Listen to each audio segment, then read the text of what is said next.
Hola gente linda, linda, linda, gente bonita que aparece en este espacio tan especial de domingo de Live con María José. Súper encantada, súper emocionada porque encontrarme con ustedes es maravilloso.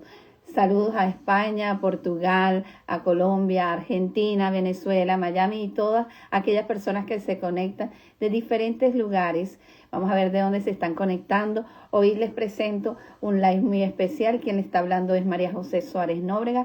Soy especialista en el área del autismo y del TDAH y vengo aquí como una gran servidora para darles un tema de gran valor. Hoy vamos a tocar un tema muy importante. Yo lo voy a ir buscando aquí. Saludos a Liang, tenemos a Mariali, ¿ok? ¿De dónde se están conectando? Mientras yo voy a buscando aquí el tema, déjenme buscarlo por aquí el tema.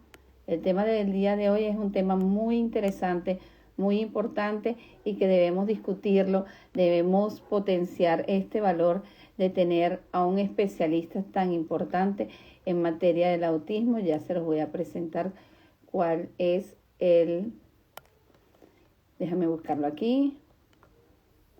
Ok, en el día de hoy vamos a tener un encuentro muy especial. Vamos a tener el valor de entender de dónde parte la esencia del diagnóstico del autismo y la importancia de psiquiatría en este contexto. Y el día de hoy tenemos este tema tan importante acerca de Domingo de Live con María José, donde el encuentro es muy especial y ya estoy sintiendo al invitado de categoría. Tenemos aquí un psiquiatra que nos va a hablar acerca de lo que es el autismo, nos va a hablar acerca de la importancia que tiene su enfoque tanto a nivel de la medicación, a nivel del abordaje y por qué debemos contar con él. Tenemos aquí a Salazar, de dónde se está conectando. Aquí tenemos a María Elis, que nos dice que desde Venezuela, madre de un niño con autismo de 7 años. Tenemos a Juvenil, tenemos a una persona muy especial, a Diego Rebolledo y Iber Coronel. Tenemos a Juanel Santos, tenemos a el super invitado, que ya le voy a hacer su invitacioncita, tu psiquiatra, tenemos a Salazar, ¿ok? Y tenemos aquí desde Ecuador, Lian, tenemos a Jessica y Mario, bueno, tanta gente bonita que se conecta en este espacio tan especial para brindar el honor a la población con el autismo. Hoy hablaremos de la importancia de este especialista, de qué maneras es el alcance que él nos va a dar y de cómo es tan importante tomar en consideración el psiquiatra en lo que es uno de los especialistas en el abordaje del diagnóstico, uno de los especialistas importantes en lo que se llaman los trastornos también conductuales y trastornos del neurodesarrollo. Y vamos a tener un súper invitado que se los voy a presentar ahorita y sin más ni más voy a abrir aquí la ventana para poderlo buscar. Vamos a ver, mientras tanto voy a ir copiando aquí el tema, la importancia del psiquiatra. Ok, vamos a ver, gente linda, de dónde más se están conectando.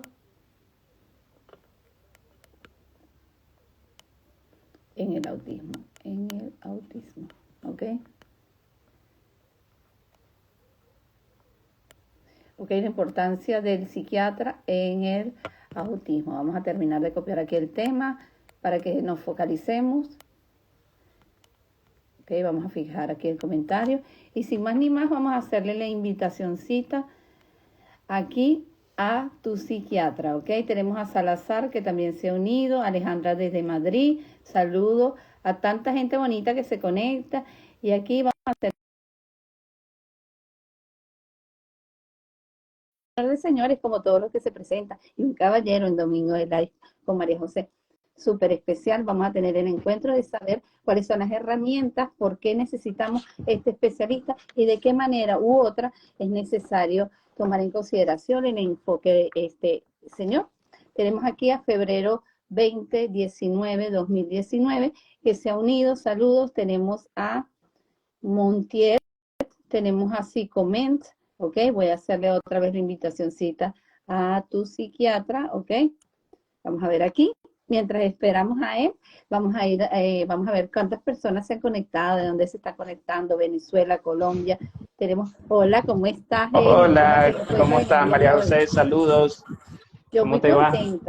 muy contenta Sí, porque tener un psiquiatra en una materia tan importante del autismo es unas palabras mayores. Para mí, el abordaje de psiquiatría es vital, es muy importante, porque son niños que requieren del apoyo en lo que son conductas que vamos a llamarla así, que los alteran y que en el caso de psiquiatría es mejor el abordaje porque existen una seria cantidad de crisis que ustedes como especialistas saben manejarlo más que los demás especialistas. Y la importancia también de la determinación del psiquiatra en el diagnóstico. Ahora, bueno, ¿cómo te sientes en el día de hoy? ¿Cómo estás? Bastante bien, súper agradecido contigo, María José. Estuve revisando obviamente los lives anteriores que has realizado y cómo has tratado de concientizar y psicoeducar a la población, uno de los trabajos más importantes que debemos realizar sobre la salud mental, ya que con eso tumbamos muchas estigmas, ¿sí? Mucho desconocimiento, muchas cosas que las personas creen que, bueno, ir al psiquiatra es lo peor que puede haber o estamos en una enfermedad crónica y de hecho con todo este trabajo que se realiza poco a poco y constante, podemos lograr ir cambiando un poco ese concepto que pueden tener muchas personas sobre esta especialidad, ¿no? Y súper contento de compartir contigo este conversatorio el día de hoy, porque se va a hablar de un tema sumamente importante, sin duda alguna, ya que el TEA, el trastorno del espectro autista, lo trabajamos de una manera amplia, un equipo multidisciplinario, y todos vamos agarrados de la mano, el psicopedagogo, el psicólogo, el psiquiatra, el neuropediatra y muchas otras especialidades que nos pueden ayudar a tratar de llevar esta condición a un término adecuado y que pueda hacer la persona funcional, mejorar esas habilidades que tanto necesitan los niños que padecen de esta condición para poder funcionar en lo que es la sociedad. Entonces estoy súper contento con la invitación que me estás realizando y bueno, aquí estamos para tratar de aclarar las mayores dudas y explicar todo lo que sea necesario con respecto a la importancia del psiquiatra en esta condición. Bueno, sí, mira, fíjate, muy importante algo que has dicho. La psiquiatría es una parte de la medicina tan importante que trabaja lo que son los trastornos, ya sean orgánicos o no orgánicos, a nivel de lo que es el comportamiento y las conductas, y son enfermedades también muchas que hablamos de trastornos o enfermedades mentales que son necesarias manejar. Y hay algo importante, darnos cuenta de cómo este especialista tiene una repercusión bien importante en esta población porque estos niños por lo general tienen crisis y cuando hablamos de crisis que pueden estar desbordadas por ansiedad, por estrés y este especialista tiene la capacidad de poder dar herramientas de gran valor. Ahora, en este estudio, para poder dar el diagnóstico, para poder abordar estos trastornos como tal, ¿cómo el psiquiatra, de qué manera podría un psiquiatra decirnos aquí qué es el autismo? Sí, bueno, es importante conceptualizarlo como usted muy bien lo dice. Acorde a la especialidad se puede dar un concepto distinto de lo que es el autismo, ¿no? Sin embargo, a grosso modo, deberíamos hablar de una afección o condición del neurodesarrollo donde va a existir un retardo en la adquisición de ciertas habilidades, ¿sí? Tanto de conducta, comportamiento, del habla, del vínculo, la interacción social con el otro. Actualmente se utiliza mucho el término del trastorno del espectro autista porque, bueno, existe una cantidad de sintomatología muy variable y es distinta en cada persona. Y por eso se llama un trastorno o un trastorno del espectro autista como tal, un espectro, una amplitud de síntomas, ¿sí? Entonces es muy importante tener en cuenta de que, bueno, tiene que ver mucho cómo el niño se va a vincular con el otro, cómo va a dirigirse a usted, por ejemplo, cómo va a tener una comunicación o interacción con el otro y la forma y la manera en la cual va a ver el mundo. Muchas veces nosotros, y yo lo considero de esa manera, ¿no? Que los niños ven el mundo una visión distinta como la podemos ver nosotros. Y eso no quiere decir de que vamos a tener una limitación para eso, simplemente la va a ver de una forma totalmente distinta como la podamos ver cada uno de nosotros. Ese sería el concepto que yo tendría del trastorno del espectro autista. Claro, eso obviamente tiene que ver mucho con criterios diagnósticos, con una cantidad de literatura que está ya previamente establecida y que es importante también abordarlo desde ese punto. Claro, fíjate que hay algo importante que has mencionado que me llama mucho la atención, que es la parte de darnos cuenta, y es lo que yo más he hecho en este proceso de concientización, de que esto es una población que me dice, ayúdame más, es una población que me dice, necesito apoyos, ¿ok? Y de hecho nosotros tenemos niveles en el autismo en donde se concreta claramente que los 3 niveles necesitan apoyo, unos más que otros, pero el llamado de un niño autista en materia de familia nos indica un niño que requiere más atención, no es un niño que trae diferentes problemáticas, requiere más atención, porque al final, cuando vemos el desempeño, si tenemos un buen tratamiento de él puede dar y rendir muchísimo. Ahora fíjate, a nivel del diagnóstico, el papel del psiquiatra es sumamente importante. ¿Por qué? Primero porque hay pruebas que ustedes manejan que son de gran valor para poder dar un diagnóstico y los aportes que puede brindar el estudio con otros especialistas, yo metiéndome un poquito más en esta área, ¿no? El apoyo que puedes tener directamente con neurología, porque también es importante en el caso de las medicaciones.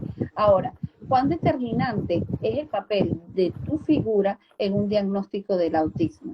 Sí, es sumamente importante, ¿sí? Sin duda alguna nosotros trabajamos en conjunto, como te lo dije anteriormente, con otras especialidades, pero tiene un peso muy importante la evaluación psiquiátrica y psicológica, porque nosotros trabajamos muy en conjunto con el psicólogo y a la par por el neurólogo también. Si tú me permites, si es importante para las personas que están unidas al live, me gustaría comentar brevemente, pero sí de manera textual, los criterios diagnósticos que nosotros manejamos, porque muchas veces las personas consideran o creen que solamente con la entrevista que estamos realizando en el momento de la evaluación vamos a determinar un diagnóstico, y no es así. Nosotros nos basamos en criterio diagnóstico de la DSM-5, que es la Asociación Psiquiátrica, de la Asociación Americana de Psiquiatría, donde se establecen una serie de criterios diagnósticos que nos van a hacer pensar o tener un diagnóstico presuntivo que estamos ante un trastorno del espectro autista. Entonces, eso es importante dejarlo bastante claro, ¿sí? Porque muchas veces, como nosotros no indicamos una prueba específica o no realizamos una prueba específica como tal, aunque hay cuestionarios que podemos utilizar, nosotros nos basamos como psiquiatras en lo que es la clínica, en lo que es la sintomatología, en lo que es el desarrollo del niño desde primeras etapas del desarrollo hasta el momento en que lo estamos evaluando. Entonces me gustaría, si me lo permite, leer estos criterios diagnósticos de la DSM-5 porque los considero muy importantes para acá, para el tema de que estamos tratando, ¿sí? Uno de los primeros criterios es la deficiencia persistente en la comunicación social y en la interacción social de diversos contextos, ¿sí? ¿Qué quiere decir eso? De que el niño va a tener deficiencia en la reciprocidad socioemocional. Nosotros le estamos diciendo algo en particular, le estamos dando una atención, un cariño, el niño no va a responder de la misma manera en que nosotros tal vez creamos un constructo y creemos de que va a ser de esa forma o de esa manera. Entonces ahí vemos una de las deficiencias. Deficiencias en conductas comunicativas no verbales, deficiencias en el desarrollo, mantenimiento y comprensión de las relaciones. Los vínculos para el niño con trastorno o con la condición de autismo va a ser muy distinto al resto de las personas. Entonces, eso es muy importante tenerlo presente. Ese sería el primer criterio de la DSM-5. Un segundo criterio, patrones restrictivos y repetitivos de comportamiento, intereses o actividades. Movimientos estereotipados son movimientos repetitivos, involuntarios, lo que es la ecolalia, que uno le está diciendo algo en particular y el niño lo tiende a repetir. Tenemos la excesiva inflexibilidad de rutina, siempre siguen patrones muy repetitivos, ¿sí? Ese sería como el segundo criterio y es bien importante tenerlo presente. El número 3, intereses muy restringidos y fijos, que son anormales en cuanto a su intensidad. Ejemplo, apego o preocupación por objetos inusuales. Eso también lo vemos con mucha frecuencia en el autismo. Número 4, hiper o hiporreactividad a los estímulos sensoriales, intereses inhabituales por aspectos sensoriales del entorno. Aquí, por ejemplo, podemos hablar de la hipersensibilidad auditiva. Muchos de los niños con autismo, ante ruidos fuertes, nos llegan a consulta, ¿no? Oh, doctor, lo que sucede es que cuando se prende la licuadora o cuando pasa una moto cerca de la casa o cuando ocurre un ruido fuerte, el niño tiende a taparse los oídos. Y eso ocurre porque existe una hipersensibilidad auditiva y eso está generado por el retardo o la condición del neurodesarrollo. La siguiente, los síntomas deben estar presentes en las primeras fases del periodo de desarrollo. Eso también es sumamente importante porque como condición va a aparecer desde los primeros años de vida hasta la edad adulta. Entonces tiene que aparecer por lo general desde las primeras etapas de vida. Y los síntomas causan deterioro clínicamente significativo en lo social, lo laboral y otras áreas del funcionamiento habitual. Ahí es donde vemos, por ejemplo, los niños que tienen dificultades en las habilidades escolares, tenemos dificultades para adaptarse a los medios habituales como el aula, adaptarse a los grupos sociales, a compartir con otros niños, y ahí vemos ese criterio como tal. Y el último, estas alteraciones no se explican mejor por la discapacidad intelectual o retraso global del desarrollo. Puede existir un déficit intelectual y a la vez estar ante un TEA, ante un autismo, ¿sí? Entonces, esos son los criterios diagnósticos que se manejan por lo general a nivel mundial. Existen también los criterios diagnósticos de lo que es la CIE 11, actualmente, que es la Organización Mundial de la Salud, pero nosotros nos basamos, por ejemplo, yo que estoy acá en Ecuador, en Guayaquil, con la DSM-5. Entonces, es muy importante tener estos criterios ahí bastante precisos, ¿no? Entonces, ¿por qué es importante referir todo esto? Es para tratar de también tumbar ese estigma de que solamente con la entrevista logramos llegar a un diagnóstico. No, de entrada nosotros no hacemos un diagnóstico, de entrada nosotros hacemos una evaluación donde estamos examinando, observando al niño, ¿sí?, de una manera subjetiva, y aparte de eso vamos a realizar un cuestionario, una historia clínica donde vamos a precisar los antecedentes médicos importantes previos al embarazo, durante el embarazo, posterior al parto, que es sumamente importante, y todos los antecedentes en cuanto a conducta, comportamiento y cuadros emocionales que pueda presentar el niño. En Estados Unidos, por ejemplo, la Asociación Estadounidense de Pediatría nos habla que de los niños de 18 a 24 meses, el pediatra en su control de niños sanos debería hacer una evaluación de TEA para descartar, porque muchas veces, sí, en control de niños sanos, que eso ocurre, por ejemplo, donde yo me encuentro, llegan los niños con estas deficiencias. Doctor, no ha adquirido habilidad del lenguaje, habla muy poco, está muy irritable, hace berrinches con bastante frecuencia, ¿sí? Y no se le brinda esa atención oportuna, porque si se le brindara esa atención oportuna, esa intervención necesaria, podríamos lograr un resultado diferente, porque mientras más rápido actuemos, podemos lograr de que el niño adquiera mejores habilidades. Entonces, por eso es muy importante la presencia del psiquiatra en todo esto. Yo, por ejemplo, recientemente, María José, yo culminé un diplomado de atención de niños TEA y TDAH, y elaboré un instrumento que son dirigidos para médicos generales, la atención primaria de salud, y para pediatras, en el cual de una manera muy sencilla, donde van a evaluarse distintos ítems en cuanto a conducta, comportamiento, emociones y ciertos síntomas, se puede realizar un diagnóstico presuntivo y posterior a eso la derivación al psiquiatra, ¿sí? Para que el psiquiatra termine de complementar las derivaciones necesarias en cuanto a las interconsultas, y aparte de eso, bueno, logra hacer un diagnóstico definitivo, no desde el primer día. Desde el primer día uno, como te digo, evalúa, conversa, le habla del diagnóstico presuntivo y lo que hay que comenzar a hacer a partir de ahora, ese gran camino que vamos a comenzar. Pero ya a partir de ese punto podemos ir mejorando lo que es la atención tanto primaria y de pediatría con control de niños sanos. Okay. ¿Y ese perfil presuntivo es aplicado solo por ti, o tú lo tienes en algún lugar para que la gente lo pueda?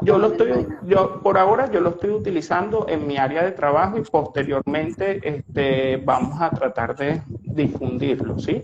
Porque me parece que es muy práctico, es bastante sencillo, ¿sí? Muy práctico y sencillo, donde tanto el médico general o el pediatra que reciben a los niños en la primera línea de atención puedan identificar esta cantidad de síntomas y a partir de ese punto derivarlo, ¿sí? En este caso, porque yo hice el instrumento para la derivación exclusiva a psiquiatría, y uno como psiquiatra encargarse del resto de las áreas donde se va a interconsultar al niño, porque como lo dijimos desde el inicio, eso no se nos debe olvidar, la importancia del psiquiatra está, pero siempre de la mano con el resto de las especialidades, ¿sí? Psicopedagogía, psicología, terapia del lenguaje, terapia ocupacional, ¿sí? Neurología, como usted me lo mencionó al inicio de la pregunta, sumamente importante todo eso, pero debe existir un canal para eso. Entonces, por eso se elaboró esto, ¿sí? Acorde a los criterios de la DSM-5, los principales síntomas conductuales y emocionales de los niños con sospecha de TEA, y a partir de ahí el psiquiatra se encarga de la derivación oportuna de cada uno de ellos. Ok.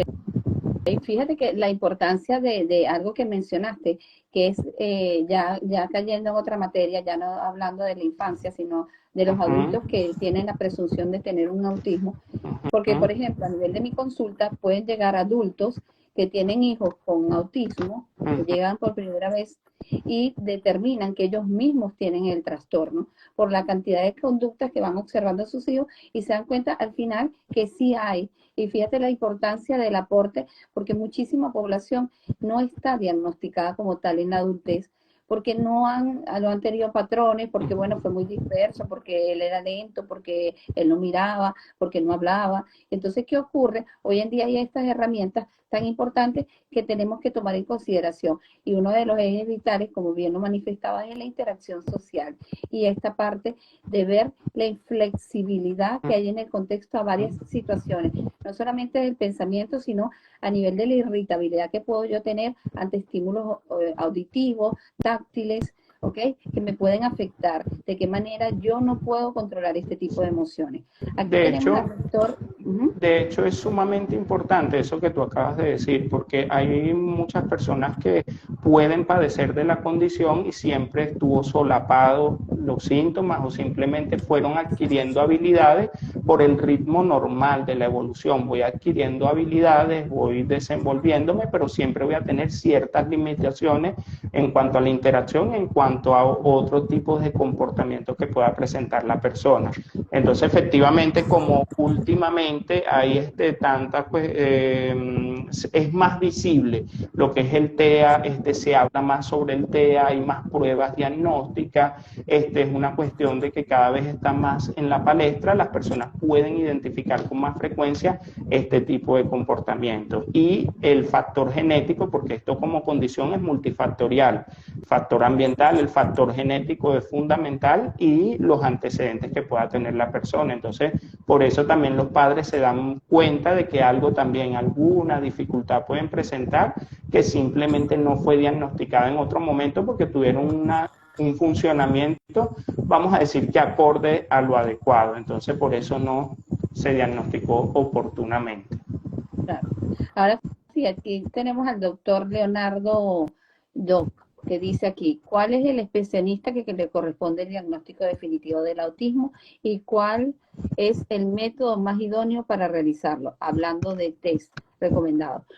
Yo quería hacer una observación en esta pregunta, ¿no? Hay algo importante, no todos los especialistas, yo por ejemplo conozco perfectamente el DSM-5, ¿ok? Como especialista, porque ya he hecho hasta un maestrado en el autismo, pero el DSM-5 yo siento que es el instrumento más idóneo, pero el DSM-5 no es un instrumento que lo manejan todos los especialistas, que neurología, por ejemplo, no lo maneja, psicología puede tener ideas, psicopedagogía no tiene tanta idea, pero puede tener una presunción, y los especialistas en el área del autismo. Pero ¿qué ocurre? Por ejemplo, lo que yo pueda ver en la consulta, en el encaje de psicopedagogía y en el encaje como especialista, son dos ejes muy diferentes al que me puede dar psiquiatría, porque psiquiatría va a tocar otros tópicos más importantes del comportamiento. Entonces yo pienso que decir que uno solo determina el diagnóstico, hay unos que tienen más potestad porque tienen un test como tal para evaluar, pero es un engranaje. Y hay algo que es un mito muy importante que yo lo quería hacer así a colisión, es que el autismo no se diagnostica en dos consultas, nunca. Nunca. Porque ¿qué pasa? El niño viene a consulta la primera vez y usted cree que ya tiene el autismo. Yo puedo decir que hay presunción de algunas conductas autísticas, mas yo no puedo decir porque no tengo un examen de neurología, porque psiquiatría no me ha dicho que observa, porque ¿qué ocurre? Cuando yo doy un diagnóstico, yo pongo una etiqueta, y la etiqueta es importante tomar en consideración que puede afectar a nivel emocional tanto a los familiares como a la persona que presenta el trastorno. Entonces es importante a las personas que traen un niño o vienen como adultos que hay un tiempo correspondiente para evaluar, porque de repente, como yo les digo, los días son muy cambiantes. De repente hoy yo estoy de mal humor y no contesto las preguntas. Pero de Así repente es. mañana soy más dada y me doy cuenta que el tercer día soy más dada, entonces ya me doy cuenta que el primer día venía con una situación. Entonces es importante tomar en cuenta. Ahora, ¿qué piensas tú? ¿Hay algún especialista en particular que da el diagnóstico definitivo? Estoy totalmente de acuerdo con lo que me estás refiriendo, María José, y con lo que estás hablando con el público, ¿sí? Y tenemos que tumbar definitivamente vamos a decir, ese concepto errado que tienen muchas personas, ¿sí? De que vamos a llegar a un diagnóstico de manera inmediata o simplemente porque somos psiquiatras o psicólogos ya podemos determinar de que el niño tenga autismo. No, no es así, ¿sí?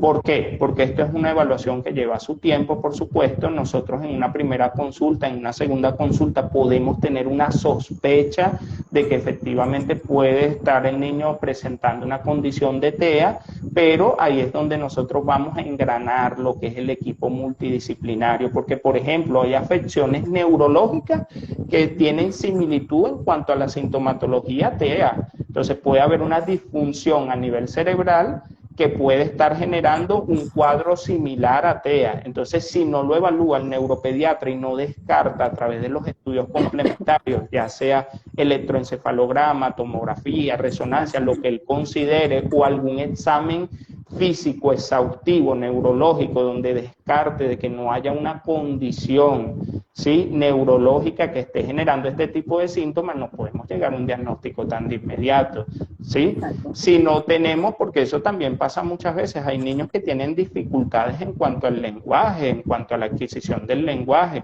pero resulta que son hijos únicos, resulta que son hijos que tienen en el entorno familiar personas con deprivación cultural, personas que no tienen un grado de escolaridad adecuado, y eso dificulta también la adquisición del lenguaje. Entonces, si no tenemos una evaluación por el especialista, el foniatra, que nos determine de que hay algún tipo de alteración puntual en el área del lenguaje, no podemos llegar a un diagnóstico, ¿sí? El otorrino, sumamente importante, que muchas veces lo dejamos a un lado en el equipo multidisciplinario.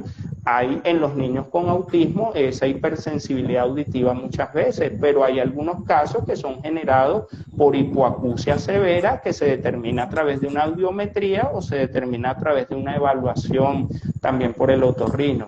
Entonces, por eso no podemos ser apresurados ante todo esto. Obviamente, nosotros clínicamente, objetivamente, estamos evaluando comportamiento, estamos evaluando conducta, estamos haciendo un interrogatorio exhaustivo, que debemos hacerlo porque es sumamente importante, y acorde a todo esto sospechamos, tenemos un diagnóstico presuntivo, y después de esto es que vamos a determinarlo de manera definitiva con una evaluación por medio de pruebas psicométricas, que son muy importantes, que las maneja el psicólogo y las otras especialidades que forman parte del equipo multidisciplinario. Entonces no podemos tampoco determinar de que va a ser en un tiempo específico, de que va a ser solamente por el psiquiatra, solamente por el psicólogo, solamente por el neurólogo. No, tenemos que tener un consenso, y por eso es muy importante, claro, existen equipos ya, instituciones previas que tratan el autismo, donde ya todas esas especialidades están en el mismo lugar.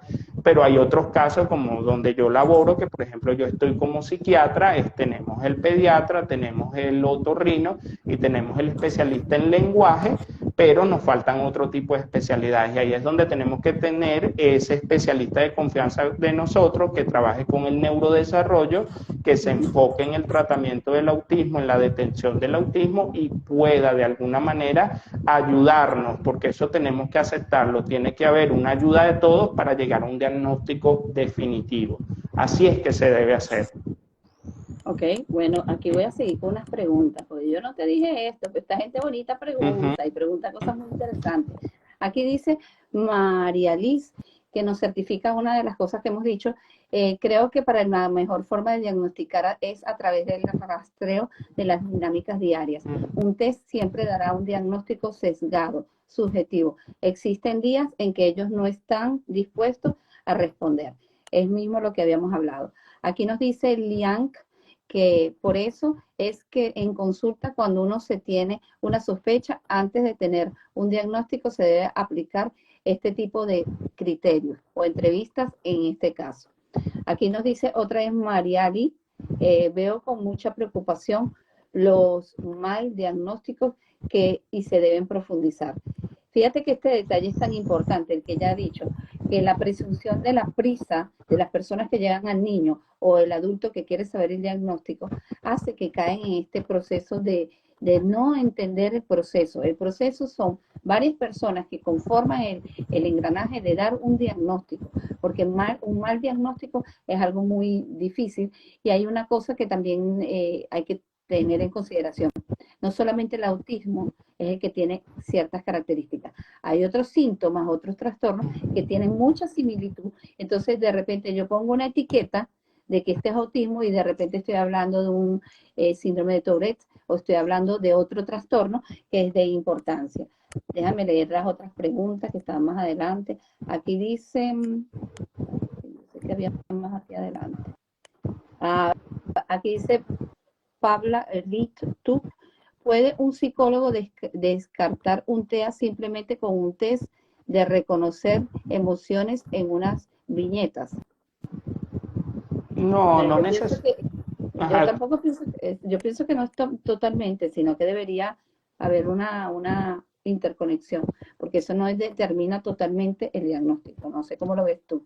Sí, sí, de acuerdo contigo. No, no es así de esa manera. Lo que pasa es que a veces por apresurarnos y también por siguiendo el deseo, el anhelo, la frustración también de los padres, muchos especialistas o muchos médicos, muchos psicólogos tratan de darle una respuesta inmediata, como para tratar supuestamente de aliviar o calmar una duda o una inquietud que pueda presentar la persona, porque eso depende de cómo está el comportamiento del niño, cómo están las emociones y la sintomatología que pueda presentar en el momento. Entonces nosotros también como especialistas debemos ser muy cuidadosos con respecto a esto. No se diagnostica con un test en particular, esto es algo más completo, más complejo, eso requiere de una evaluación continua. Por ejemplo, pueden existir 4 sesiones, 5 sesiones de evaluación por medio del psicólogo para determinar como tal, por medio de diferentes pruebas psicométricas, donde se va a descartar desde la organicidad hasta el tipo de autismo que pueda presentar el niño, más o menos 5 sesiones terapéuticas para eso, asociado más allá del informe que ya te pueda entregar a la evaluación que tenga por medio del psiquiatra y por medio del neuropediatra. Entonces no está en de inmediato. Entonces si hay algún psicólogo que actúa de esta forma o de esta manera, considero que posiblemente esté errando en la forma de actuar, porque no se debería diagnosticar así de esa forma, ¿no? Es mi opinión muy personal, ¿sí? Y yo les digo desde el punto de vista clínico, bueno, yo como psiquiatra, como médico clínico, hay muchas veces que nos llegan los síntomas del librito. Todas estas características tienen todo este comportamiento y sería irresponsable de mi parte decir el niño tiene un TEA, así yo esté muy seguro. Yo no lo voy a etiquetar, porque después de una etiqueta vienen otras consecuencias desde el punto de vista emocional, tanto para los padres como para su entorno. Entonces sería irresponsable de mi parte hacerlo, así yo esté muy seguro. Entonces siempre que se le dice presuntivamente, se sospecha que el diagnóstico es este y vamos a comenzar con todo un protocolo de atención, vamos a realizar las siguientes cosas, vamos a trabajar en calmar la ansiedad de los padres, porque esto genera mucha ansiedad en ellos, vamos a tratar, y por eso es que es importante también este control psiquiátrico, ¿no? Porque no solamente enfocarnos en el niño o en la persona con la condición, sino también en los padres que también tienen dudas, tienen preguntas, tienen angustia, tienen estrés debido a toda esta situación, porque ven de que hay algunos niños de su entorno, familiares de ellos mismos o hermanitos del niño o la niña en particular, que han adquirido las habilidades de manera regular, y el observar de que el otro niño con la condición no lo puedan estar adquiriendo genera mucha angustia.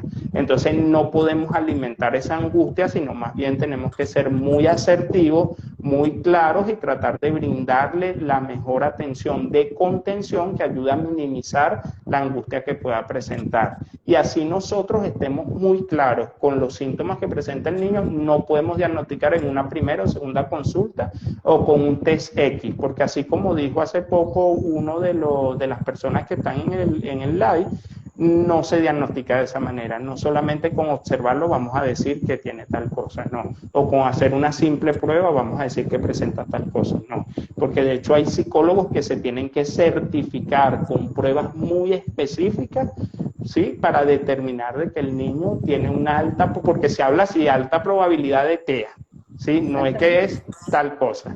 Y bueno, no sé, en tu caso como psicopedagoga y que trabajas mucho con respecto a todo esto, María José, ustedes también obviamente como forman parte también del equipo multidisciplinario, tampoco realizan este tipo de abordaje de esa manera. Yo estoy No, no muy se realiza. seguro. Y una de las cosas es que yo, por ejemplo, yo siempre me niego que si no hay el enfoque de neurología y de psiquiatría, yo no doy Exacto, una presunción de nada, ni hago una exactamente. presunción. Yo digo, tengo claridad de algunos comportamientos similares a algunos trastornos, porque es lo que yo te digo, yo puedo de repente, e inclusive fíjate a nivel online, si yo estoy evaluando a una persona adulta, estoy evaluando a la persona adulta, pero la persona me tranca la videollamada, ¿no? Me pone todo en... Es una conducta muy típica de una persona con autismo, no quiere interactuar conmigo y me lo pone en todo. Pero ¿qué pasa? Y si tiene una ansiedad en el momento, o si es desafiante. Entonces, ¿qué ocurre? Yo de repente, a mí me ha pasado de que yo agarro y también me salgo de la pantalla y ocurre que él aparece y me dice, ¿por qué tú te saliste? Y decir, la que se tenía que salir era yo. Entonces ya veo que es una persona desafiante. Entonces empiezo a darme cuenta de otros criterios que son importantes. Entonces yo sí siento que es a todos los especialistas que puedan estar aquí conectados, no debemos dar un criterio hasta certificar que estamos de acuerdo con esto, con lo otro. Porque, por ejemplo, yo he trabajado en centros en donde están todo el equipo, muchas veces me toca a mí dar el diagnóstico. Entonces, ¿qué ocurre? Si yo hay algo que no me está sonando bien, por lo menos neurología me dice no veo nada y solamente hubo un electro, yo de repente le pido un mapeo cerebral o le pido un TAC, ¿ok? Porque Claro. quiero profundizar cuáles son las áreas de deficiencia, porque estamos claras que cuando yo, por ejemplo, como modificador conductual veo que está aquí la conducta así, pero hay unos picos, algo en el electro tiene que determinarme esos picos, porque eso no queda así. Entonces, es importante tomar en consideración que todo, y fíjate que no mencionamos al terapista ocupacional, pero él tiene un papel sumamente importante, Sí, sobre todo en la hipersensibilidad que tiene el niño súper. y entonces y la estimulación. Y algo necesario que hay que tomar en consideración es la estimulación temprana, que es algo vital en esta población. Aquí tenemos a Pablo que nos dice, a pesar de tener otros rasgos como la falta de habilidades sociales, molestias por ruidos, molestias en el tacto. Esas son las características que él menciona. Y Alejandra So nos dice, ¿a partir de qué edad podemos sospechar la condición del TEA? es importante también aclarar algunas cosas. Podemos estar ante la presencia de rasgos o síntomas, ¿sí? Muy puntuales, pero debe existir también una integración de sintomatología y por eso es que los criterios diagnósticos son fundamentales. Porque no es que vamos a tener, por ejemplo, porque hay personas que son así, que tienen una dificultad puntual del habla o tienen una ansiedad por tal cuestión o le cuesta interactuar porque tal vez su personalidad lleva a eso, no necesariamente estamos ante la presencia de un TEA y eso es importante tenerlo bien claro, ¿sí? Hay otro tipo de patologías, ansiedad, pánico, estrés postraumático, trastornos de personalidad, otro tipo de trastornos mentales como tal, que pueden de alguna manera presentar sintomatología de este tipo y no necesariamente tiene que ser un TEA. Para poder llegar a ese diagnóstico es como lo estamos hablando desde el inicio, por eso es que es tan importante seguir pasos y no solamente casarnos con algo en particular, porque ¿qué está pasando con mucha frecuencia? Vemos TikTok, vemos redes sociales donde un especialista dice si tienes tal síntoma, si tienes tal cosa, si tienes esto, si tienes aquello, tienes un TEA. No, eso no es así, eso no se evalúa de esa manera. Nos pueden dar educación, sí, que nos hagan pensar un poco más allá. Si tengo tal síntoma, bueno, vamos a tenerlo como presente. Si tengo este y se suma el otro, algo puede estar ocurriendo. Si mi comportamiento siempre ha sido de esta manera y me lo han señalado de alguna forma, bueno, algo tengo que evaluar, algo tengo que indagar a ver qué puede estar ocurriendo. Pero no podemos de entrada nosotros mismos etiquetarnos o nosotros mismos definirnos con un diagnóstico cuando eso no es de esa manera. Entonces es sumamente importante eso. Y con respecto a lo otro que comentaron, perdón, el tema de la detección temprana desde las primeras etapas del desarrollo, acorde a lo que es el desarrollo psicomotor, acorde a lo que es ese control de niño sano, ya se van viendo ciertas habilidades, ciertas conductas que el niño debe ir adquiriendo acorde a su edad, y ahí a partir de ese punto se pueden observar ciertos síntomas, ciertos rasgos que nos pueden hacer sospechar, pero una edad más o menos determinada donde se puede ya precisar de todo este tipo de alteraciones a partir de los 18 meses. Entonces es importante tener eso presente, pero antes de ese tiempo ya se pueden notar ciertas cosas: retardo para el caminar, retardo para la adquisición de la habilidad del lenguaje, no hizo los movimientos, no sonríe el bebé cuando la persona le está haciendo algún mimo, alguna caricia o algo, ya tú estás notando ciertas cosas que no encajan. Entonces a partir de ese punto ya se pueden ir viendo ciertas características que nos pueden hacer pensar de que en un futuro pueda existir alguna dificultad. Claro, descartando en todo momento cualquier otra causa, porque eso es importante tenerlo también presente. Yo sé que lo he repetido muchas veces esto, María José, pero es que quiero que las personas queden claro con esto, ¿sí? De que existen también otro tipo de patologías que pueden tener sintomatología similar al TEA y hay que descartarlas, porque si no las descartamos no podemos diagnosticar del todo el TEA. Okay. Fíjate que hay algo importante que siempre se los manifiesto a los padres, sobre todo en esas entrevistas iniciales, en la anamnesis como tal, este criterio de que ellos son los primeros que diría yo que podrían darnos el diagnóstico. Y tú dirás, bueno, ¿cómo que ellos no van a dar el diagnóstico? Ellos son los primeros observadores. ¿En qué sentido? Yo tengo que ver esas conductas que no están en el nivel de normalidad, no hay seguimiento de un móvil, el niño vive aislado, el niño no quiere interactuar, el niño inclusive no resiste, por ejemplo, el tetero. Ese tipo de cosas son tan vitales y tan básicas que es al inicio. Porque no te duerme bien en las noches. Disculpa Exacto. que te interrumpa, no me duerme bien en las noches, hace berrinches incontrolables, ¿sí? Síntomas gastrointestinales muy asociados al TEA, síntomas gastrointestinales, esas alteraciones en la motilidad intestinal, eso es muy importante tenerlo presente, ¿sí? Es muy frecuente con el TEA. El tema de que no sigue el móvil, el hecho de que muchas veces lo llaman por su nombre y el niño no presta atención al llamado, todas esas características puntuales, y ahí yo también te doy mucho la razón. Los padres son los principales que se van a dar cuenta de todo esto. Lo que pasa es que también el temor, el estigma que hay acorde a las patologías del neurodesarrollo, el desconocimiento que puede haber, los hace muchas veces dejar pasar las cosas. Él la va a adquirir en algún momento. Yo lo veo normal, pero bueno, esas pequeñas cosas que puede presentar es porque lo consentimos mucho o es porque estamos muy encima del niño como tal, y esas son cuestiones que tenemos que tener siempre presentes. Si no vemos que existe un desarrollo adecuado desde el punto de vista psicomotor y de las habilidades sociales, ya tenemos que estar atentos ante esto y buscar la evaluación. Pero en los sistemas de salud, como debe ser, todos los niños en primer año de vida y en los primeros años de vida deben tener sus evaluaciones de control de niños sanos, y por eso es que los pediatras, sumamente importante, tengan conocimiento sobre las enfermedades del neurodesarrollo, las alteraciones del neurodesarrollo, para que puedan detectar a tiempo todo esto, porque si se atiende a tiempo, ya cuando llegamos a la fase de lo que es el proceso de ir a adquirir habilidades y todo lo demás, podemos avanzar muchísimo porque actuamos desde el primer momento. Entonces, eso es sumamente importante. Disculpa, María José, que te interrumpí. Lo que pasa es que cuando vas hablando hay cosas que me vienen a la cabeza, que quiero comentar, que quiero referir, y por eso te interrumpí. Pero creo que eso es muy importante tenerlo claro. Sí, eso es sumamente importante y algo que siempre les digo a los padres.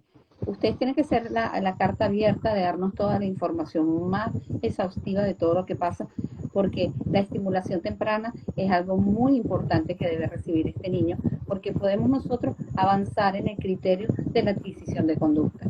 Aquí tenemos a María Elis, que nos dice, justamente soy víctima de ello.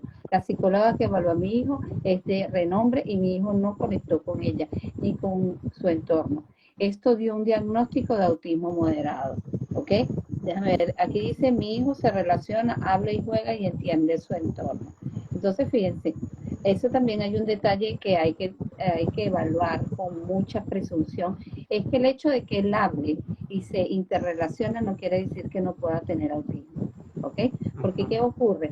El tipo 1, el nivel 1, son muchachos que tienen una condición cognitiva bastante importante y pueden integrarse, pero existen algunas conductas características de flexibilidad del pensamiento, de rechazo a algunos alimentos, de un cambio de rutina que le exacerba, le causa ansiedad, que son sintomatologías, entre otras muchas más, que podemos nosotros decir. Las estereotipias es algo muy determinante también. Entonces hay muchos detalles la clasificación. Aquí ni Lean nos dice, el diagnóstico en una persona adulta, ¿quién debe hacerlo? ¿El psicólogo o el psiquiatra? ¿Okay? ¿Qué dirías tú? Yo diría que todos igualmente. Yo creo que es el trabajo en conjunto igual, ¿sí? Pero por lo general, cuando las personas acuden al psiquiatra o al psicólogo es asociado a otro tipo de dificultades, ¿sí?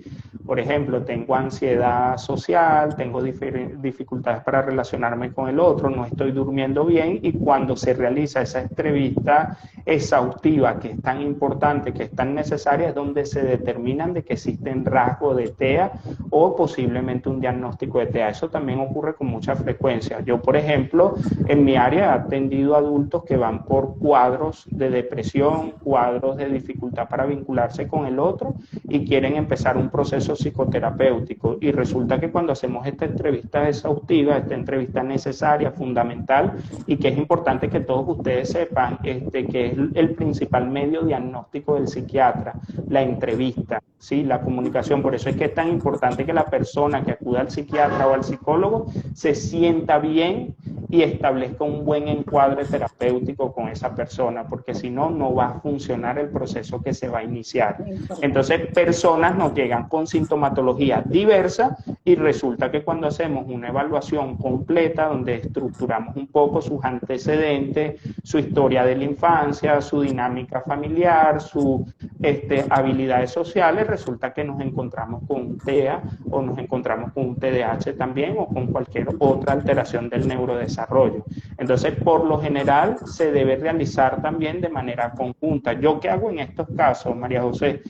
Ya de adultos, ¿no? Cuando yo tengo la presunción también o la sospecha, porque tampoco llego al diagnóstico definitivo de inmediato, por muy claro que esté de los síntomas, trabajo en conjunto con un psicólogo y el psicólogo se encarga por medio de una evaluación psicológica puntual con una serie de pruebas que también tienen que ser tan rigurosas como con el niño.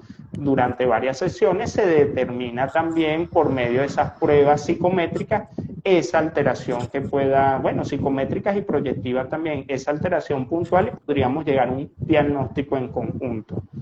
Ok, aquí tenemos a Magallanes que nos dice, ya como ustedes indican, necesita un equipo multidisciplinario en el diagnóstico. Pero ella antes de esto dijo, como psicóloga considero que es importante la primera consulta, una psicoeducación a los padres y aclararles el tiempo y proceso de evaluación para obtener un diagnóstico. ¿Ok? Él dice que ya como ustedes lo indican, se necesita un equipo multidisciplinario para el diagnóstico y el objetivo. Súper importante lo que dice la psicóloga, muy, muy, muy importante. Y en eso debemos basarnos los psiquiatras. Nosotros tenemos que quitarnos, bueno, yo hablo en mi persona, ¿no? Como profesional. Yo trato de ser muy, muy educador a la persona que se sienta acá, sea niño, sea padres del niño, yo les brindo mucha orientación. Porque creo que nosotros tenemos que quitarnos el concepto de solamente enfocarnos en lo biológico o solamente en el hecho de que vamos a indicar una medicación en particular, porque muchas personas asocian psiquiatra a que, bueno, me va a mandar pastillas, esas pastillas me van a dominar o van a dominar al niño y lo van a mantener dopado y sedado. Y no es así, nosotros tenemos que cambiar también ese concepto errado que se puede tener. Obviamente nosotros nos vamos a basar en lo que es lo biológico y vamos a determinar qué es lo que nos está generando esta dificultad como tal, pero que es importante educar a esos padres, porque si nosotros no le brindamos la psicoeducación adecuada, donde les disminuyamos un poco la angustia, la preocupación, le digamos un poco el proceso que va a llevar el niño, el tiempo necesario que va a ser evaluado, las especialidades que necesitan evaluar al niño para poder determinar un diagnóstico definitivo, no vamos a hacer absolutamente nada, porque si no lo trabajamos de esa manera, simplemente se van a ir con más angustias de las que están llegando. ¿Sí? Entonces, por eso es importante sentarnos con ellos, explicarle, mira, esta es la sospecha, estos son los pasos a seguir, esto es una condición donde los niños efectivamente van a ver la vida de una manera distinta o diferente y van a tener un retardo en la adquisición de ciertas habilidades, pero eso no quiere decir que el día de mañana no la puedan adquirir, porque si se trabaja de una manera adecuada, oportuna, se realizan las intervenciones necesarias, trabajamos con el terapeuta ocupacional, con el terapista del lenguaje, ustedes como padres que son pilares fundamentales de la terapia que vamos a llevar, porque tienen que cumplir ciertas cosas dentro del hogar, los llevas a las distintas especialidades, descartamos disfunciones, alteraciones del cerebro, vamos a lograr el resultado. Entonces, por eso la psicoeducación es tan importante. Y yo hablo en mi persona, yo como médico, soy biologicista, pero eso no quiere decir que deje de ser humano y que deje de brindarle esa contención emocional necesaria para bajar los síntomas de las personas, porque el niño tiene la condición de TEA, pero los padres están ansiosos, están estresados, están angustiados y están presentando una serie también de afectaciones porque no saben cómo manejar esto ni qué es lo que viene. Entonces es sumamente importante eso, María José. Sí, Entonces felicito a la psicólogo que hizo la pregunta, porque en verdad dio en el punto. Eso es muy importante y muy necesario. Y eso en verdad yo lo hago con mucha frecuencia, el de psicoeducar. Esa es una de mis funciones. De hecho, me pueden encontrar por TikTok y muchas cosas donde mi principal eslogan, psicoeducar, disminuir estigma, ¿sí? Y tratar de concientizar, porque eso es lo más importante con la salud mental. Sí, y algo necesario es darse cuenta de que si nosotros hablamos de una presunción de conductas que sean autísticas, darle consideración al padre de que esto no es motivo de no integración, es motivo de un trabajo más exhaustivo y darse cuenta de que yo no puedo etiquetar de que porque me dijeron autismo, él no va a realizar ningún avance, no va a tener algún contexto de integración, sino al contrario. Mientras más yo estimulo, mientras más yo me apoyo en especialistas, es cuando yo logro ver más el éxito. Ahora tenemos aquí otro comentario que nos dice Mari Pulgar. Buenas tardes, a mi hijo lo diagnosticaron de TDAH y luego de unos 3 años cambiaron a TEA. ¿Eso puede cambiar? Mira, por lo general existe lo que es la comorbilidad, ¿sí? ¿Qué quiere decir eso? De que puede estar ante la presencia de un TEA y a la par estar presentando un TDAH, ¿sí? No es que va a cambiar de uno a otro, lo que pasa es que hay sintomatología que son muy similares, que son muy frecuentes en los niños con TEA, que nos hacen pensar en un inicio de que se pueda estar presente ante o estamos ante la presencia de un TDAH como tal. Entonces, cuando se hacen todo este tipo de evaluaciones es donde se determina lo que es lo principal, la que prevalece. Un ejemplo, en el niño Orlando prevalece lo que es el TEA, pero tiene comorbilidad con TDAH porque tiene ciertos comportamientos o características que son asociadas a este trastorno, ¿sí? Entonces, no es que va a pasar de una a otra, sino que pueden coexistir. Entonces, por eso es importante esos procesos de evaluación que se vayan a realizar.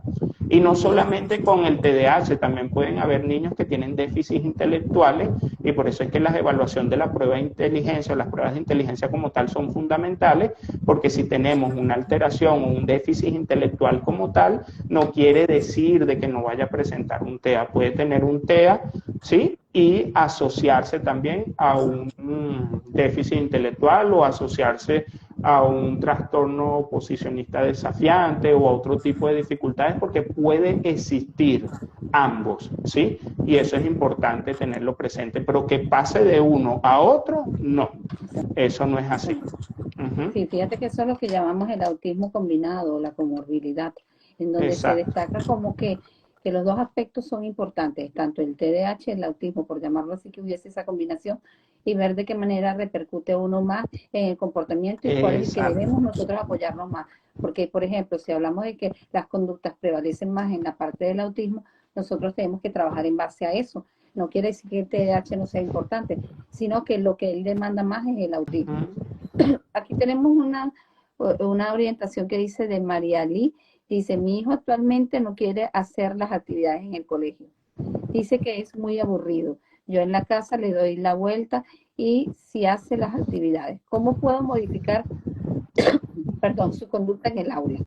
Bueno, a mí me gustaría hacer una observación en ese caso. Para nosotros poder tener eso, primero tenemos que establecer un programa de modificación conductual para que el niño lo ejerza con la profesora y la maestra ejerza un cambio. Porque, ¿qué pasa? En el aula de clase, a estos chicos como tal, los intereses a veces son muy restringidos y por tanto el docente debe dar, como por llamarlo así, la vuelta al niño para que él se integre en diferentes esquemas. Él de repente hay unas adaptaciones que se llaman las adaptaciones curriculares que tal vez no se están llevando a cabo como deben ser, ni hay una escuela inclusiva que pueda tener el apoyo de un psicólogo, un psicopedagogo, que nos puedan ayudar. Por tanto, es importante buscarte a personas que te hagan la parte de la modificación conductual. Por ejemplo, una de las cosas que yo les planteo a los niños que trabajan en la escuela es eso, vamos a elaborar planes individualizados en donde él se tenga que ver reflejado en que él alcanza la conducta y que hay por tanto una valoración del docente. ¿Ok? Sí. Aquí hay gente Y, muy bonita y, conectada. Ajá. Y también Dime. importante, aparte de lo que estás refiriendo al contestar esta pregunta, también ver un poco el comportamiento del docente como tal, ¿sí? Porque si no tiene las herramientas adecuadas para el manejo con niños con condición del neurodesarrollo, se le va a dificultar manejar la clase y se le va a dificultar de alguna manera poder que los niños se integren, en este caso el niño se pueda integrar y pueda disfrutar esto, ¿no? Entonces, efectivamente, debe existir desde la institución como tal una estructura, pero también el docente en particular, en el área al que se está de alguna manera señalando en este momento, revisar qué deficiencias puede tener para irlas mejorando también, porque eso puede ayudar a cambiar todo esto. Porque fíjate que si la mamá en casa utiliza ciertas herramientas, utiliza ciertas dinámicas, trata de abordar la situación diferente o distinta y el niño lo logra disfrutar, entonces nosotros también en el aula, en este caso el profesor, debe responsabilizarse en cuanto a las fallas que pueda tener para irlas mejorando. Entonces ahí es importantísimo también eso señalarlo, María José. Ok. Bueno, fíjate que yo no te dije, Pablo, pero yo hago aquí unos cortes comerciales, pues saludo aquí gente muy bonita. Y tenemos a Alexandra y un niño maravilloso neurodivergente llamado Sebastián. Saludos a Ay, qué Sebastián, chévere, saludos. que nos deja siempre en alto el nombre tanto de Venezuela como del autismo. Un niño maravilloso que la vamos a tener dentro de muy poco tiempo aquí en este canal. Aquí tenemos entonces otra de las saludos al doctor Eduardo, que también está conectado.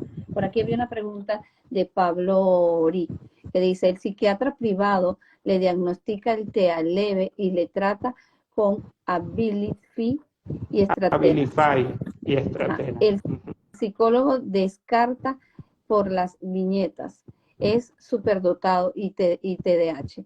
Yo me siento muy confusa, ya no sé ni qué darle, ya no sé si darle la medicación. Sí, bueno, eso es ya un poco más delicado porque ya existe una evaluación y existe un criterio como tal del especialista por el cual está indicando este tipo de medicamentos, ¿no? Lo que es el Abilify es un antipsicótico que el principio activo sería el aripiprazol, es uno de los dos antipsicóticos aprobados por la FDA para el uso en autismo. Y la estratera es utilizado, es un psicoestimulante, es utilizado principalmente para el TDAH, ¿no? En este caso sí es importante que exista una evaluación completa de un equipo puntual, porque yo creo que aquí lo que puede estar fallando, porque si no me equivoco en la pregunta o en lo que está comentando la persona, dice que es un psiquiatra aparte del psicólogo, ¿no? Y yo siempre recomiendo de que sean ese equipo más estructurado, ¿no? Esa persona de confianza del psiquiatra, ese psicólogo que puede evaluar lo puntual, ese psiquiatra que el psicólogo está refiriendo para poder evaluar la situación y poder determinar si es necesario o no el uso del tratamiento, porque ocurre muchas veces lo que él está refiriendo.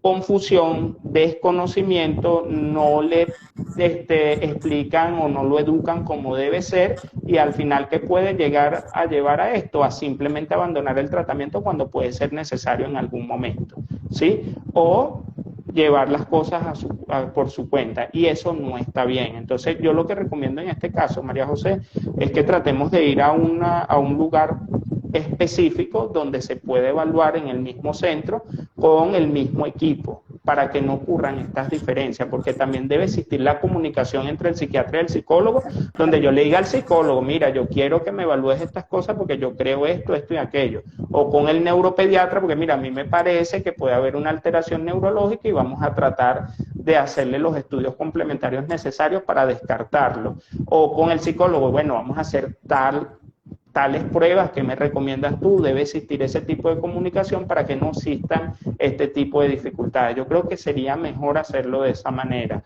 Sin embargo, abandonar un tratamiento que ya ha sido indicado no es recomendable hacerlo de un momento a otro, porque puede traer también sus repercusiones, ¿sí? Sus efectos obviamente esperados cuando se deshabitúa un medicamento de un momento a otro, y es preferible primero buscar ese espacio donde exista esa comunicación adecuada, ese equipo multidisciplinario, para que pueda brindarse esa atención más integral y se pueda determinar si es necesario o no el uso del mismo y se llegue a un diagnóstico claro. Porque él también refiere a algo que es importante, porque muchas veces creemos que con el TEA no podemos tener una capacidad cognitiva, intelectual elevada, y él mismo lo refiere, es un niño superdotado, tiene grandes capacidades intelectuales y es así tal cual, porque el TEA no quiere decir de que va a tener una limitación intelectual, simplemente va a tener una visión distinta como lo podamos tener nosotros y va a adquirir ciertas habilidades puntuales distintas al resto. Entonces eso es importante también dejarlo claro. Okay. Y hay algo importante que lo manifestaste, la comunicación. Sí. Y hay algo que siempre se lo manifiesto a los padres. Yo puedo haber buscado un psicólogo, un psiquiatra, pero si no existe la empatía con lo que está ocurriendo en el proceso, es mejor buscar opiniones de más.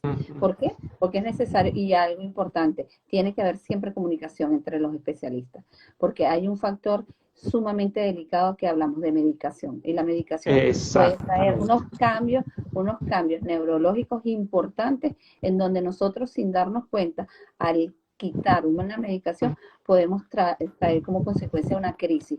Y esa crisis no la estamos viendo, pero se está formando a nivel neurológico. Y es cuando yo les digo, por ejemplo, a los padres, cuando existe un comportamiento alterante en la conducta, y ya donde yo evalué el espacio, evalué el profesor, evalué todas las instancias y veo que no hay nada que me incida, si el niño tiene una medicación, es importante yo tener en contacto con ese neurólogo o el psiquiatra o quien puso la medicación, para poder decirle, mira, algo vamos a reevaluar, porque hay un aspecto muy importante. Los niños pueden empezar a tomar una medicación cuando son pequeños, pero cuando ya son adolescentes hay un cambio hormonal que me pide un ajuste, o de repente en cierto tiempo me pide un ajuste, y algo necesario.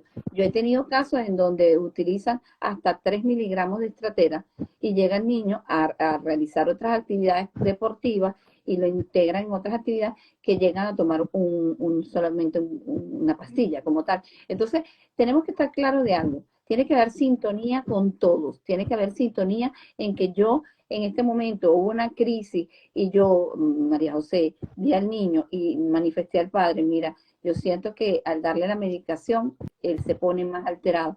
Eso es un motivo para tocar capítulos en psiquiatría o la persona que lo medicó. Y lo otro que es importante, de que todo va a cambiar porque estamos en un proceso de evolución, ¿sí? Y estamos iniciando un proceso terapéutico y un proceso integral para ir adquiriendo habilidades, ¿sí? Entonces, una vez uno puede diagnosticar, indicar un tratamiento al inicio, pero eso no quiere decir de que toda la vida vamos a seguir con esa medicación o que toda la vida tiene que ser medicado. Uno lo va a indicar para un momento puntual o para unos síntomas puntuales que pueda presentar la persona, y para que se haga un poco más sencillo el trabajo que se vaya a hacer desde el punto de vista terapéutico con las distintas especialidades. Entonces, a medida que va pasando el tiempo, ya cuando el niño va adquiriendo habilidades, está mucho mejor en cuanto a la comunicación, va a ir mejorando, estabilizándose de alguna manera. Nosotros, por eso es que en la evaluación constante vamos a determinar hasta qué punto se puede cumplir el tratamiento, porque cada niño es individualizado, ¿sí? No todos van a seguir el mismo patrón y no todo va a ser manejado de la misma manera o de la misma forma.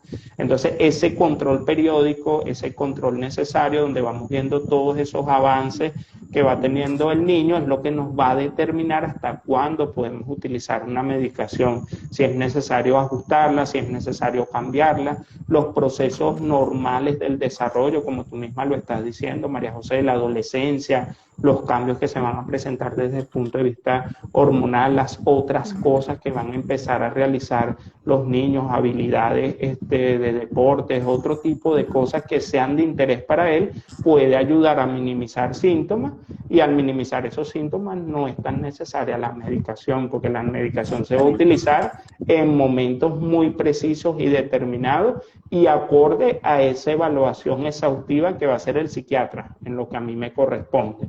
¿Sí? Si yo veo que hay una limitación en su funcionamiento, si hay un riesgo para el niño o para los familiares porque, bueno, está muy disruptivo, es un autismo severo, tiene más conductas agresivas en cuanto al comportamiento, o está muy ansioso, o está presentando dificultades para dormir, por ejemplo, bueno, es necesaria una medicación, pero acorde a todos estos aspectos. No es que de entrada el niño con TEA va a ser medicado, porque eso es uno de los mitos que también tenemos que desmontar definitivamente. No todo se medica, pero cuando sea necesario tenemos que educar a los padres para prepararlos en que tienen que ser medicados y que no es una cuestión de por vida, es dependiendo de cómo vaya avanzando y la condición que vaya presentando.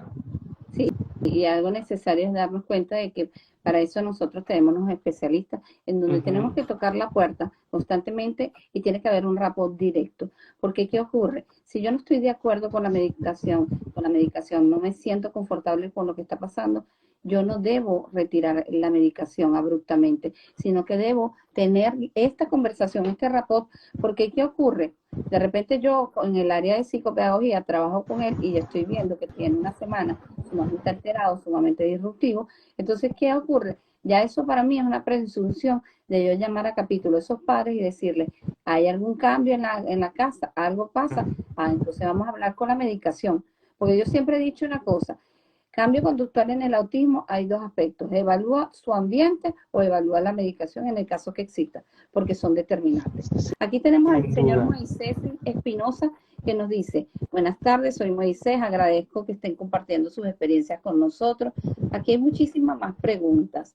Aquí tenemos al doctor Mario que dice, saludos, considero que el acceso a la información actualmente sobre la salud mental y la neurodivergencia amerita un nuevo paradigma en la educación y en la difusión sobre la salud mental.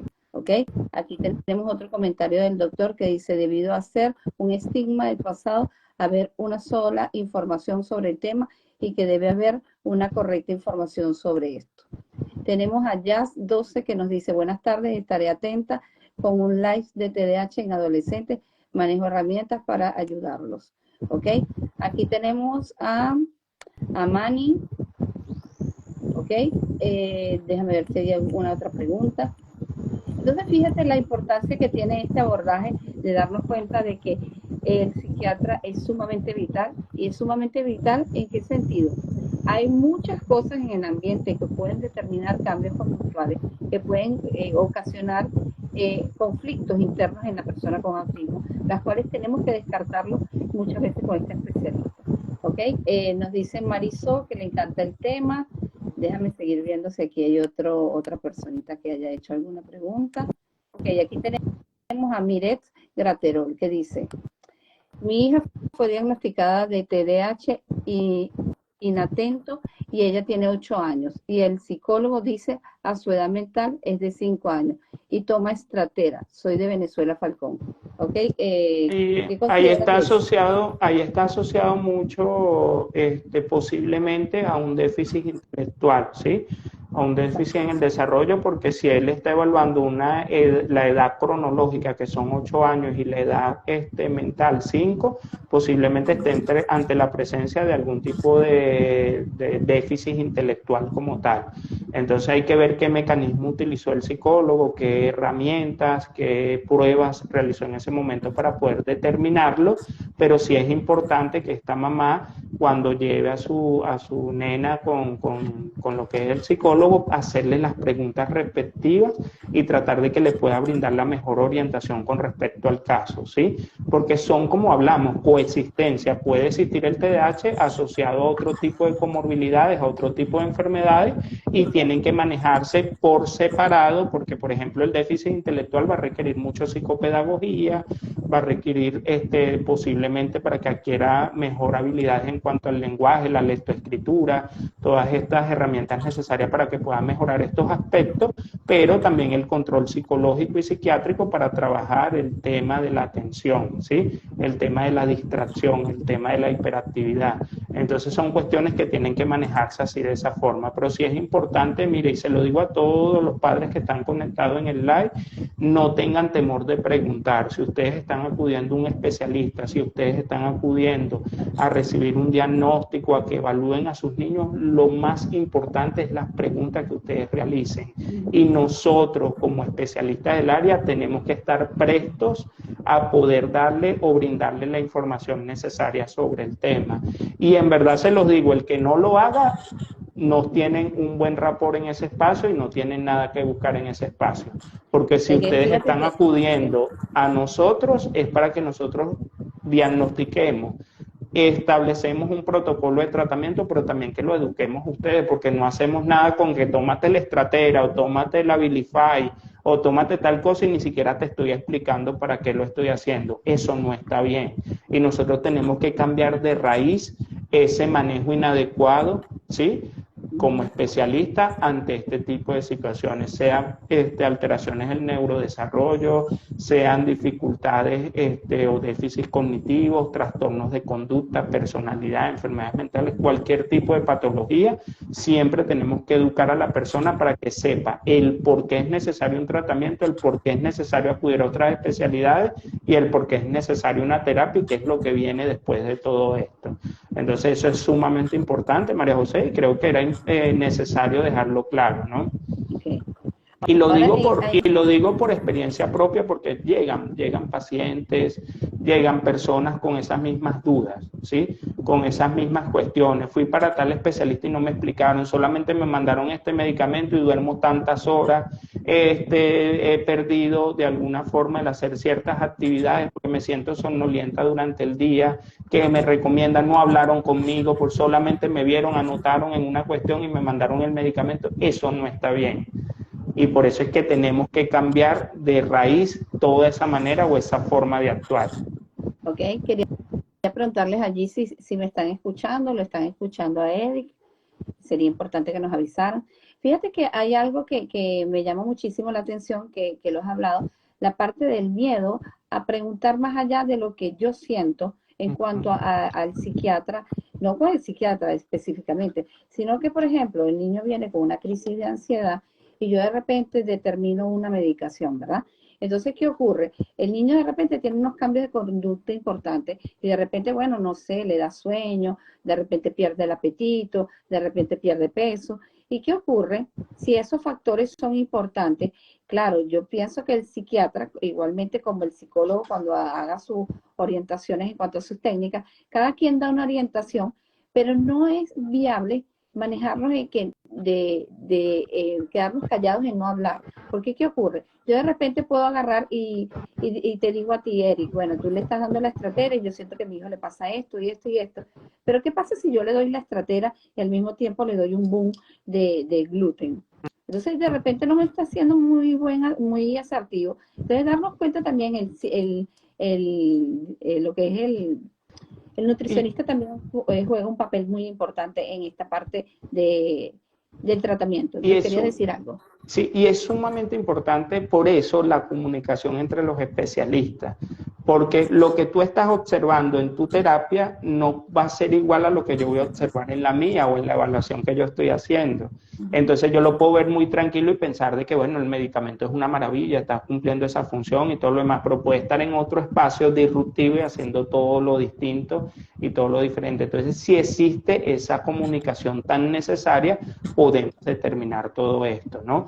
Y también que es importante que si nosotros estamos indicando una medicación, debemos tener el control por supuesto, de los efectos adversos que se pueden presentar, el control del peso, que es sumamente importante porque los dos medicamentos que son aprobados por la FDA, que es el Abilify y la risperidona, tienden a aumentar de peso al niño, pueden generar síndromes metabólicos, lo cual es muy importante tener presente. Si yo no tengo obviamente de la mano el trabajo con el nutricionista, porque los niños pueden ser selectivos ante ciertas comidas, no les gustan algunas texturas de algunos alimentos y tienden a tener una alimentación no tan adecuada muchas veces.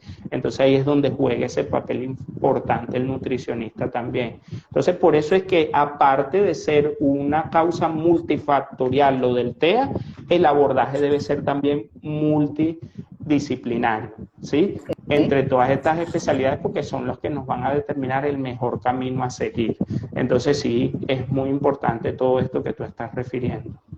Ok, ahora fíjate, Eric, se nos está agotando el tiempo. Yo quería hacerte una pregunta. Yo creo que nos hemos pasado más bien. ¿Tú crees que nosotros pudiésemos ir a la segunda parte de este live? Sí, de acuerdo a lo que nos diga, una pregunta a la gente, lo que nos diga el público, si les agrada la información, exactamente. Yo estoy presto a ustedes. La segunda parte de este live, porque yo siento que todavía hay muchas aristas importantes que referirnos, y sobre todo en este caso de la medicación, la manera de diagnosticar, de manera de nivelarla. Pero yo voy a hacer aquí una pregunta que nos hace Pablo Tuk, que nos dice, referente a lo que dice el doctor, siempre he ido al psiquiatra y me han diagnosticado depresión y me han medicado. Ahora, al diagnóstico al niño con TEA, superdotación, TDAH, pienso que si yo no tendré lo mismo. Habría que evaluar. Sí, hay que evaluar porque, por ejemplo, si él habla de una depresión o algo, hay múltiples causas de la depresión, ¿no? Entonces hay que evaluar qué le puede estar generando a él esto e identificar también, porque bueno, obviamente al ser padre de un niño con condición de TEA, vienen el impacto emocional que pueda generar esto también, porque a pesar de que el niño pueda tener estas grandes habilidades y trabaje de una manera o sea bastante funcional, igual existe un impacto emocional para los padres. Entonces eso puede ser traducido tanto en estrés como en ansiedad, como en depresión. Sin embargo, cada persona es muy individual y hay que hablar, hay que conversar, hay que interrogarlo para ver qué más le puede estar afectando, porque pueden haber distintas áreas de su funcionamiento que puedan estar alteradas, que puedan estar generando esa dificultad como tal. Ok, fíjate que aquí hay una pregunta que dice Pablo Tuk, dice, perdona María José, dice que la estratera está contraindicado con el gluten.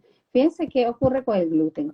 Metabólicamente, tanto en el TDAH como en el autismo, la digestión o lo que es la manera de drenar este tipo de sustancias es como un circuito cerrado en donde ¿qué causa esto?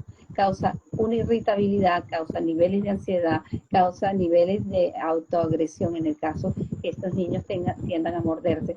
Es decir, altera la conducta. Si yo le doy un exceso de gluten, yo hago que este sistema se altere y la estratera como tal no está haciendo la condición que debe hacer. Por tanto, nosotros tenemos que hacer dietas que sean bajas a nivel de gluten, a nivel de lo que es la lactosa, y tenemos que también considerar también importante el uso de los oxigenadores. Cuando hablo de oxigenadores, hablo de sustancias alimenticias que tengan zinc, que tengan magnesio, omega 3. Que tengan el omega 3, que es importante. Y fíjate que tanto se ha hablado del omega y la importancia del omega, porque tanto en el TDAH como en el autismo son sustancias que el niño no las produce, sino que simplemente las bota. ¿Y qué ocurre? Si nosotros damos una ingesta, nosotros podemos oxigenar más. Entonces, ¿qué ocurre si yo doy el omega, doy el magnesio, doy la estratera y doy un compendio de dulces? No se cumple la función de la medicación como tal. ¿Qué quiere decir esto? Yo no voy a decirle al niño que en una fiesta no come un pedacito de torta, porque tampoco nosotros podemos Los caer en esta extremos no son buenos. Sí, no podemos ser excluyentes, porque, por ejemplo, hay niños que van a fiestas y ¿qué pasa? Yo le digo a los padres, bueno, le echas así de un poquito de refresco y así de agua. Y manejan este concepto de que esto es el refresco que yo voy a tomar y el que él va a tomar. También hay que estar claro una cosa, yo tengo que educarme y darme cuenta que mi realidad Es decir, mi hijo, mi esposo, la persona que tiene autismo, también es mi realidad. Entonces yo no puedo llegar a una casa con un helado cuando sé que ellos no pueden consumirlo. Tenemos que darnos cuenta de que tenemos que hacer adecuaciones. Esto es muy importante. Tanto a nivel de psiquiatría tenemos que estar claros en las adecuaciones, porque una de las cosas que a mí me causa mucho impacto en esta población cuando es medicada es la no conciencia muchas veces de que debemos llegar al extremo tal de llevar al niño al psiquiatra sin darnos cuenta que por lo menos en un estándar mínimo son 6 meses. Y pasan de repente 2 años y tú dices, pero no lo llevó y la alteración de conducta es tan importante porque, ¿qué pasa? Los años yo no los puedo frenar, el niño va creciendo, es Exacto. decir, va teniendo más demanda, yo no lo puedo frenar. Entonces, fíjate, aquí la gente está diciendo que quiere la segunda parte, aquí dice que es una excelente tertulia, nos dicen por aquí, bueno, mucha gente quiere la segunda parte. Bueno, Eric, antes de nosotros terminar esta primera parte, yo quisiera que nos escribieras y nos dijeras al mismo tiempo en dónde pudiéramos conseguirte en las redes sociales, ¿hay algún contacto? Sí, actualmente, bueno, me manejo por acá por el Instagram, ya bueno, tu piso psiquiatra, y encuentran mi número o mi enlace al WhatsApp directo para cualquier tipo de asesoría o orientación.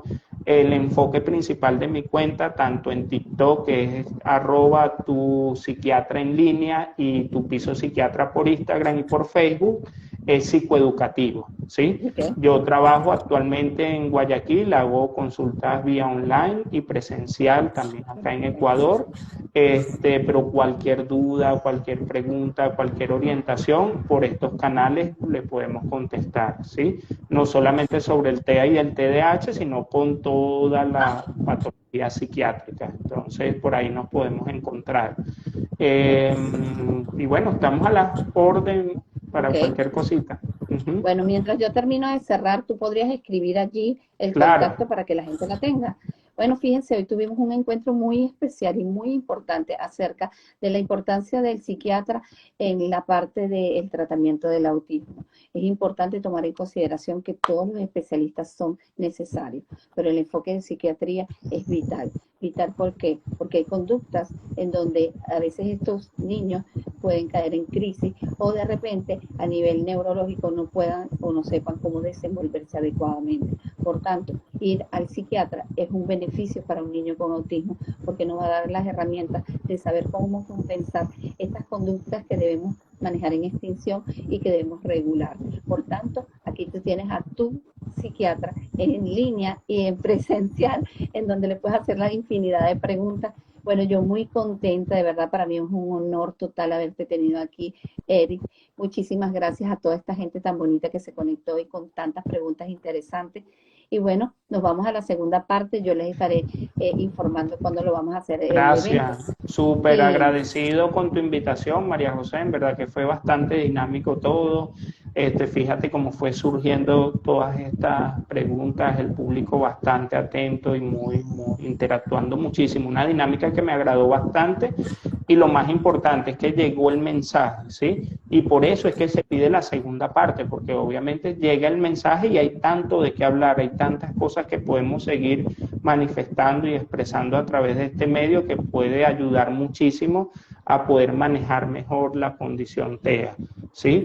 Entonces estoy súper contento con tu trabajo, María José. Continúa así de esa forma, sigamos psicoeducando y muchísimas gracias. sigamos dando la información oportuna, necesaria y con criterio, obviamente, y con base científica, para que las personas no se sigan acostumbrando a lo del día a día, que es el señalar algo puntual y ya tengo tal cosa, me voy a etiquetar. No, dejemos de ponernos etiquetas y en verdad acudamos a atender nuestra salud mental. Esa es la principal prioridad. Sin salud mental no vamos a tener salud física. Entonces, súper chévere. Continúa de esa forma, María José. Tú me avisas, estamos en contacto Bueno, y ahí nos volvemos a muchísimas reunir gracias. por acá y bueno, Claro que seguimos sí. hablando sobre este tema Bueno, tan interesante y claro tan que sí. chévere, porque a mí me encanta muchísimo. Claro. Muchísimas gracias a todas las personas que se conectaron. Si el live va a quedar grabado, lo pueden ver después, ahorita que lo coloque. Y bueno, un gran abrazo desde aquí para ti y que Otro. bueno, que Dios permita que siempre tengas tantas herramientas de valor. Y bueno, nos vemos para la segunda parte. Muchísimas gracias a Amén. todos los que Bendiciones. participaron. Cuídense mucho. Gracias. Saludos. Chao. Chao.